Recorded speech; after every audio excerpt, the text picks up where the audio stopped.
السابقون الأولون من المهاجرين والأنصار والذين اتبعوهم بإحسان. Beware of letting your tongue loose. And my brothers and sisters, beware of speech that displeases your Lord and earns his anger. My brothers and sisters, beware of that statement which opposes the sunnah of the Messenger of Allah sallallahu alaihi wasallam and opposes the manhaj and methodology of our pious predecessors.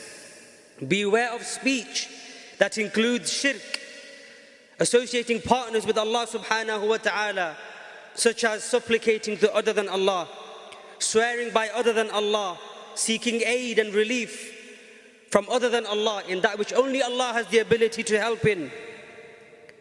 Don't call to the graves, don't call upon the dead, don't ask from them, don't go to magicians and soothsayers and fortune tellers. Beware of all of this false speech. Beware, my brothers and sisters, of false testimonies. Beware of namima, of slandering and tail carrying. Beware of ghiba, of backbiting, which is to mention your brother with what he dislikes.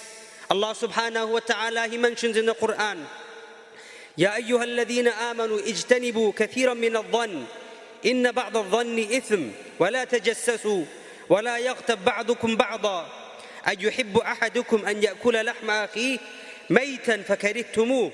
O you who believe, avoid much suspicion. Indeed, some suspicions are sins. And spy not, neither backbite one another.